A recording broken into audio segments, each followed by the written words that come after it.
Yuji grew up in a poor family where he was bullied by his own father because Yuji was an ordinary child with no special features. His older sister had talents, and thanks to her, his family was able to get out of poverty. But that was before tragedy struck their family. Yuji became an orphan. He was trained by evil men to be the world's coldest soldier. However, his journey turned out to be so cold that no one had ever seen anything like it. So his parents never paid attention to him due to the lack of talents his sister Kazuki possessed. At an early age, her sketches were beautiful and delighted her father. Her talent allowed her to win among other famous artists and sell her paintings for many millions of dollars. Yuji avoided his little sister because everyone made fun of him when they were around each other. But Kazuki wanted to fill his void in his heart and became the only person for him to spend time with. They even learned how to throw balls. They spent all their time together, and his sister supported him in everything. She stimulated him in his goal and saw incredible potential in him. She was his only joy and inspiration. He aspired to be like her. Even his bad sketches, she valued highly in order to support him and grow his self-confidence. However, their father did not value Yuji's work highly and continued to bully him. Therefore, Yuji used to destroy his works. One day, an acquaintance of his father came to the house and offered Yuji a piece of chocolate from a box. After many years, Kazuki began to hide her talent and even canceled her lessons in Paris. Instead, she spends all her time reading books with her brother. She says that he should make friends so that he won't be lonely all his life. She doesn't want Yuji to be like their father. Her rare paintings have become the only income in the family, and this has made Yuji's treatment even worse. His family had dinner at a restaurant every night, and Yuji was left with only stale bread. It was the only source of food, stale bread. It could only be eaten by soaking it in water. When Kazuki saw this, she screamed at him to eat whatever was in the fridge.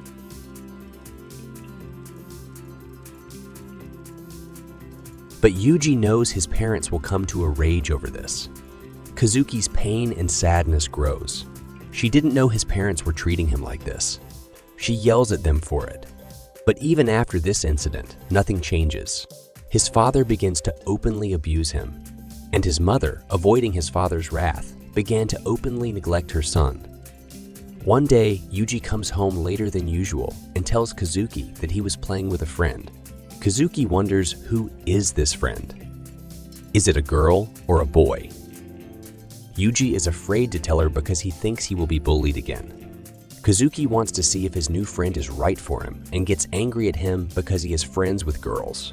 Kazuki's jealousy grows, and she yells at Yuji and says he should ask her permission to be friends with girls. Yuji agrees with what she says. One day, she will find the right girl for him. Later that day, Kazuki asks Yuji if he would like to take a bath with her as brother and sister. Kazuki says that siblings always do that. She asked him if he had kissed any girls before and kissed him the way it's done in the manga. She said that was the true love she would share with him. And that day, she taught him all sorts of things. Eventually, she went to a regular high school. There, she started practicing basketball and completely hid her amazing talent. Her friends were just pawns to her. Her influence extended to her parents for the tragedy. The bus fell into a ravine. The only survivor was a red-haired girl. Yuji's father became depressed and started drinking alcohol. His anger only increased, and Yuji's mother began hiding him every time his father came home. Yuji remembered his father constantly yelling at his mother, but all she would say was, "I'm sorry." He had become the worst father ever. Yuji and his mother managed to escape from the tyrant to a new home. There, his mother finally treated him like a son. Yuji felt like they were in paradise. His mother cooked the most delicious food with her hands. As long as they were away from their father, they were happy, but their peace didn't last long. A year later, their father found them. He tells Yuji's mom that she must lay him another golden egg. Yuji tries to stop his father.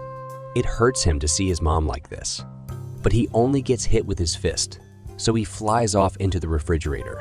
After that, Yuji is determined to stop his father. Kazuki asks what kind of hand would he want to kill a man with. Yuji comforts his mother. She asks how far will they have to go this time. She tells him to run first and gives him all her savings.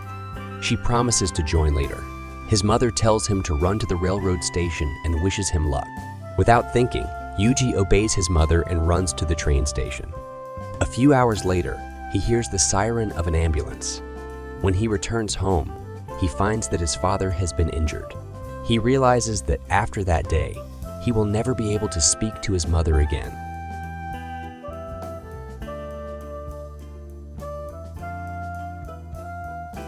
He passes out and wakes up in the hospital. His mother left a single note. She apologized and asked him to move on. He had no choice but to go to a mysterious stranger, who became his guardian. He dressed him up like his little sister, but Yuji tried to ignore his intrusiveness. Now he had walls where he could eat and sleep. The nights went by unnoticed. One night, Yuji's guardian's bodyguard came to Yuji's house and started harassing him, but he met his death at Yuji's hands. The guardian, seeing this, was surprised. He congratulated Yuji for following through and protecting himself. Yuji asks if he has lost his mind, but the guardian replies that he would have made him a great tool and sends him to his military camp for training. His time was spent making him the most cold-blooded and favorite student.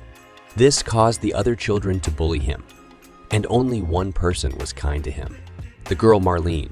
Marlene remembered nothing of his past. She treated him and gave him her food. He thought she was the only person he could trust. The guardian went to Oslo and learned knife training with Yuji.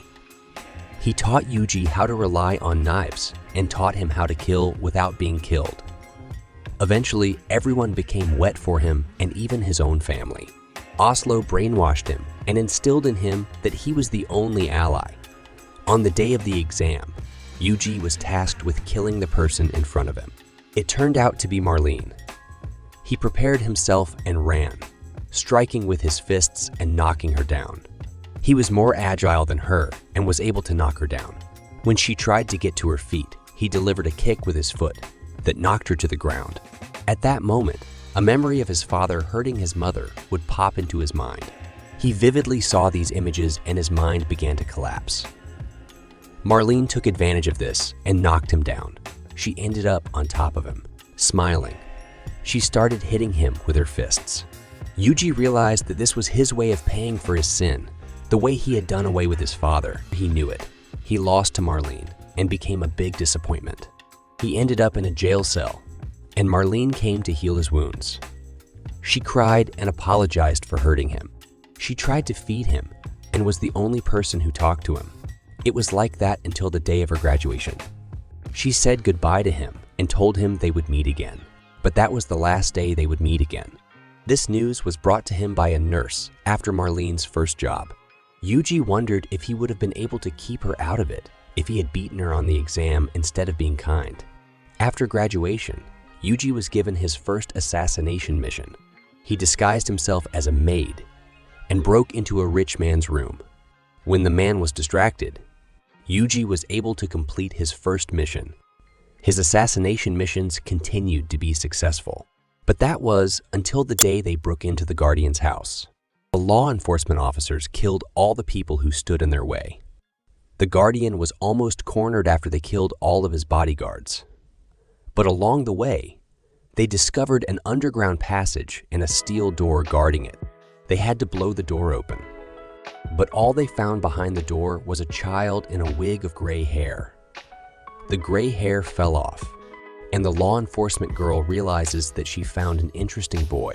The girl's name is Asako. The guardian managed to escape by fleeing across the water. Asako decides to take Yuji to Japan.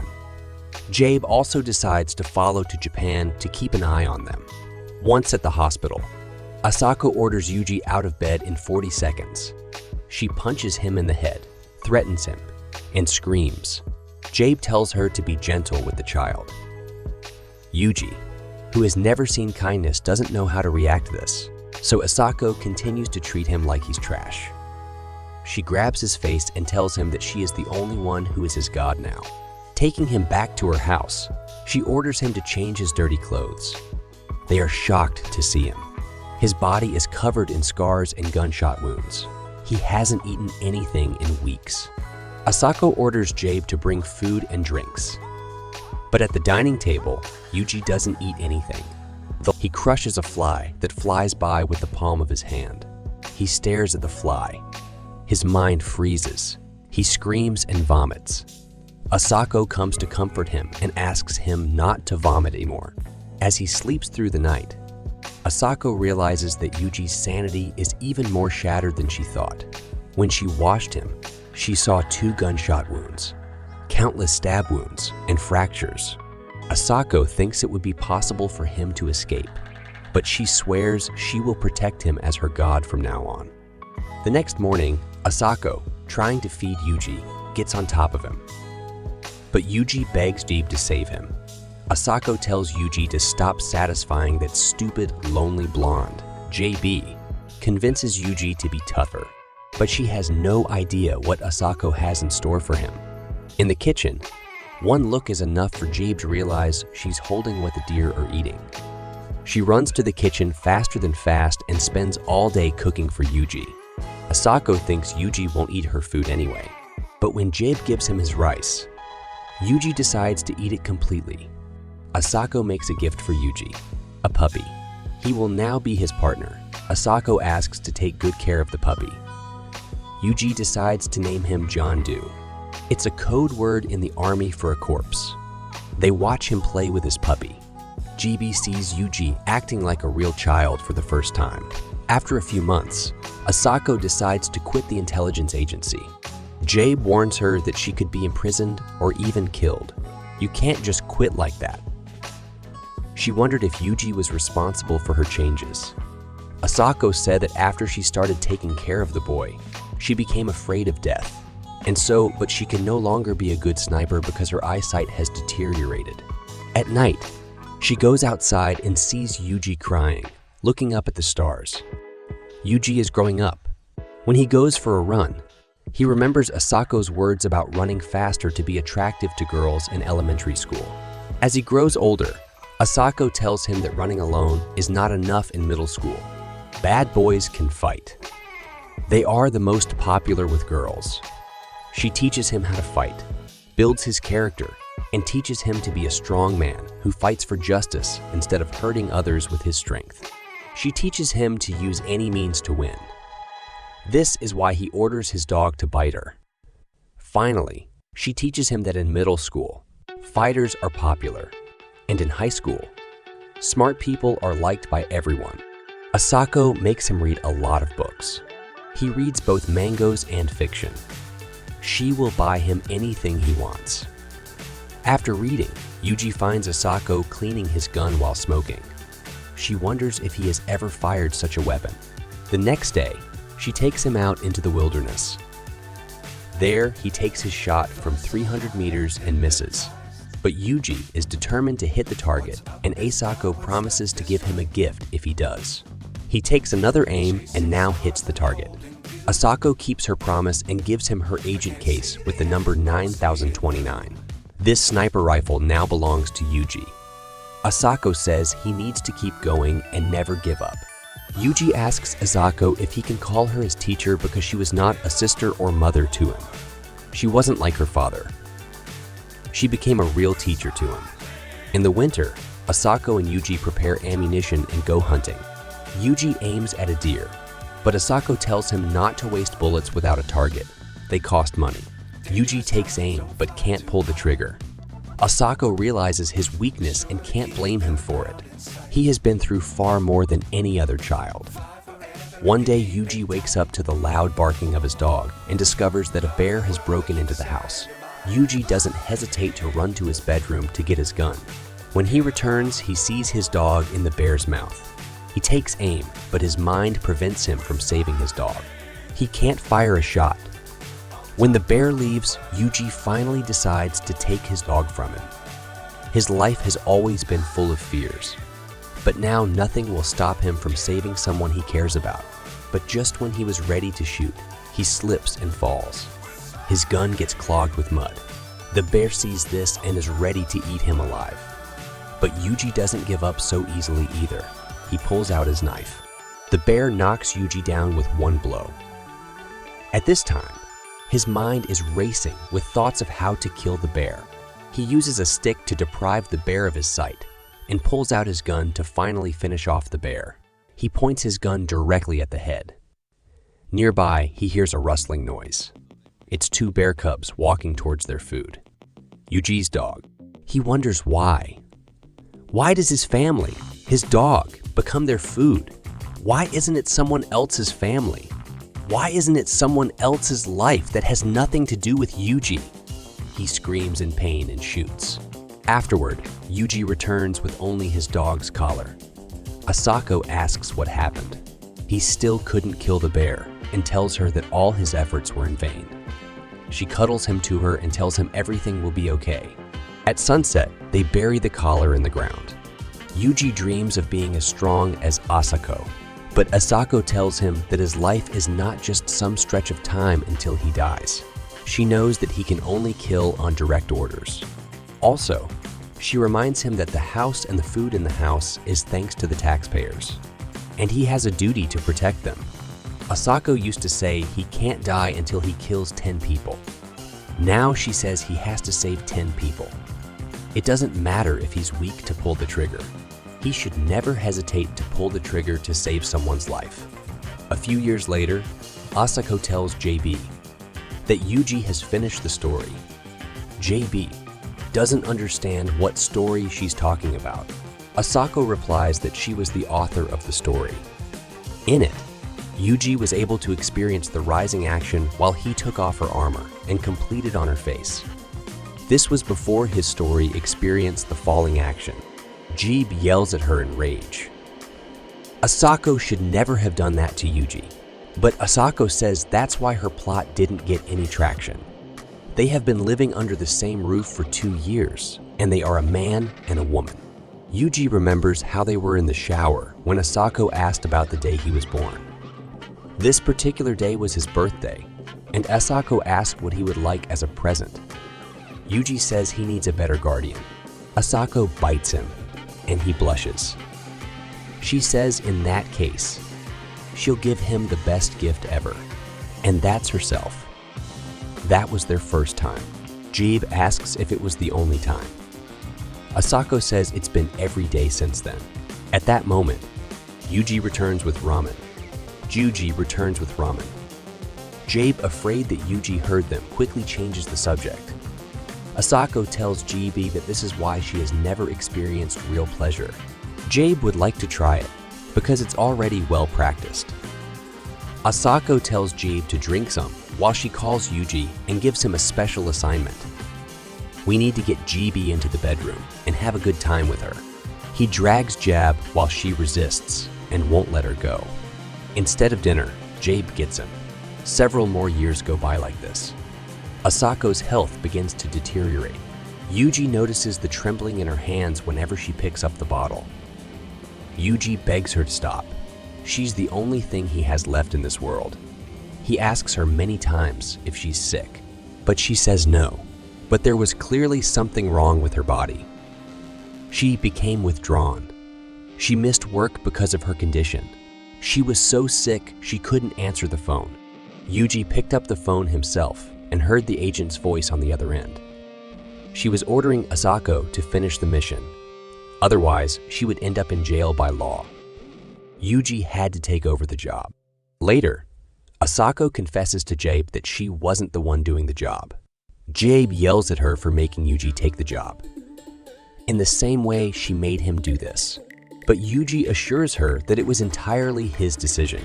He must repay Asako in kind. Jabe is concerned that Yuji is living Asako's life, but it's the only way he can find meaning. JB shoots the ceiling in Asako's house and takes Yuji outside. At the riverbank, Yuji says he wishes he could be like Asako. Jabe is sure that Asako wouldn't want a copy of her in the world, but she is happy with the way Yuji looks up to her. She asks for the umpteenth time if this is really the path he wants to take, but it's the only way to return the favor. Yuji leaves to enroll in military school in America. On the bus, a black man asks Yuji what kind of trouble he's in. Yuji replies that he's done away with his parents. But after the man is startled, he says he was joking. After receiving the certificate, Yuji tells the man about buying his own shoes to avoid athletic feet. The man wonders how he knows this. Yuji says he's been a soldier since he was a kid. But the man thinks he's a jokes. The men in the room call him an Asian boy, but Yuji tells them his name and says he is Japanese. The men make fun of him. One man calls him a girl and says he looks like a genie girl. Yuji says the man is deaf from his music in his ears. The man sees this as a reason to play sports. He's introduced as Danny. He has big black hair, which means he looks like a girl. Yuji gives in. The next day, he gets a slap in the face from the commander. He should be honored by this slap, because he was raised by Asako. During training, Danny falls behind and asks Yuji to help him cross the ford, but Yuji tells him to quit smoking. As they swim, Danny's muscles fail. Yuji tries to cheer him up. What would he do if a girl with big breasts drowned? And that encourages Annie to keep swimming. During lunch, Danny jokes about the commander and her face. She looks like a gorilla and will never get married. Yuji likes her face. She's attractive. Just when Danny says Yuji is crazy, Annie walks up to him from behind. At shooting practice, Yuji hits every shot clearly. The coach is surprised. Before, the only top student was Asako. Yuji is given first place in archery. Later, a girl comes up to him and tells him her name, Millie. Why does Yuji only get annoying women? By the pool, he stops her from falling and holds her down. She's the one who won second place in the shooting competition. But what does she want? To go to the shooting range with him and learn how to shoot accurately. Yuji misses his first shot. Millie tells him to calm down. He only has 6 shots left. He takes aim and now hits the target. Millie realizes she can trust Yuji. When his training was completed, he was poisoned to take the exam overseas. On board, Danny asked him what he bought with his money, because Danny had bought a car. Yuji said he bought a woman's watch. Danny jokes about Yuji giving Millie an Asian second hand, while Danny could have given her his big minute hand. Millie kicks him for this vulgarity. Day after day, he was given orders, and he followed them and became more confident. One day, they find themselves on a real battlefield. While there, Yuji looks at his squadron, a former thug from Arizona and a car thief, the unfortunate girl who used to sell herself in restrooms, a guy who wants his sister, and finally, a sniper who can't kill. It was the most useless group ever. Danny asks if he wants to kill this bird, and Yuji kills it and immediately starts throwing up. How would he handle a human? Once in camp, they meet their commanding officer. From that day on, they set traps. When they are attacked, Yuji takes aim at his enemy and begins to hesitate. His team is waiting for him. The commander tells him to close his eyes and realize that all the people he's been with recently, these guys are his family. They're all he has. They're all fighting to defend themselves against the enemy. The enemy is not a person. It's okay to hesitate to kill, but he shouldn't sit around doing nothing while his family is killed. The commander gives him permission to kill all the enemies. Yuji began to kill one by one, while the commander counted their number. Not a single shot was fired in vain. The entire enemy front line was smashed. Yuji can't stop, but the commander assures him that everything is fine now. He can sleep in peace. But Yuji loses consciousness. He wakes up on Millie's lap. She tells him that thanks to him, they have all been saved. And now they will always protect each other, and she won't let him die. After a while, because of the constant battles and explosions, he gets stronger and stopped hesitating. And Danny no longer understands why this war and what victory is for. But soon, their mission comes to an end, and they break camp. Danny asks Millie if she is okay with breaking up with her boyfriend and offers her comfort with his 10-shot pistol. Outside the window stood Yuji, and Millie prayed to God for his blessing and happiness. Dusk is settling in. Yuji returns to his house. Everything is the same as he remembered. Asako meets him and tells him that he has grown up a lot. After their great story, Yuji says that when he saw her face, he realized why he was alive. He didn't know what to do with his life, but he is ready to give it to her completely. He finished his final mission in Vancouver, and that's where he saw Danny for the last time. As everyone cried, Yuji waited for this Danny thing to end soon. A few months later, on a business trip in Spain, Yuji got a call from GB. Asako had fainted and needed to get back to her. It was a chronic illness from multiple injuries over her lifetime. Yuji flew out to see her. And on arrival, Jabe said Asako was worse. She passes out a lot and sleeps all the time. He takes her hand and asks if she's dying. She is dying. She apologizes to him. He begs her not to die. He still has so much to learn from her. But she says he must be courageous. Only now does she realize what real life is. She is happy that she decided to save him and spend her life with him. For Yuji, she was the only favor in life and the only reason he wanted to live. But now, Asako tells him to live only for himself. She always wanted him to be that kind of man, but he says he can never be independent. He only survived because of her. Whenever he got cold, she was his warmth. So what will his future be without her? Asako says. It's up to him to find out. He has to keep fighting, and eventually he will become the man she always wanted him to be. She says she's already resigned to the fact that she's leaving his life, but Yuji asks if she has the right to do that. Even if he has to fight God himself, he's willing to do it just to keep her around. She tells him to stop being so stupid. The stars are especially beautiful tonight. Asako says she remembers the day Yuji looked at the stars the first day he came to live with her. Asako asks what was he thinking at that moment, but Yuji doesn't remember. This makes Asako laugh, and she says she knew his answer.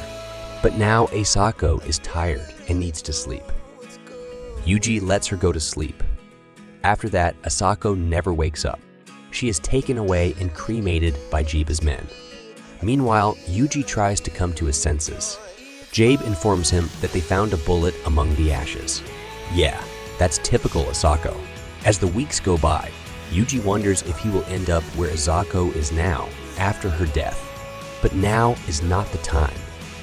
He promised Asako he would save 10 people, and now there are 5 more to go. It's his only goal to ever see her again. All Yuji does is sleep on the floor. Jade comes to bring him to his senses and slaps him in the face. Staying in this house only fills him with thoughts that don't let him live. So Jade takes him to his apartment so they can help and support each other. That's the way they wanted it. At dinner, Jabe says that Yuji can ask for anything. But he only asks for a hard toothbrush because the one he has now is too soft. Jabe asks, doesn't he brush his teeth? But what does that have to do with her brushing her mouth with his rough and long brush? JB realizes how deaf she's been and buys 2 more brushes. One should have expected him to be as rude as Asako. Jabe reminded Yuji of Asako, and it bothered her. They didn't know how to fix it. Jabe asked if she would remind him of Asako if she lay next to him. She cried and said it was too hard for her. The days passed and Jabe started coming home less and less often. Then, Yuji thought about his journey.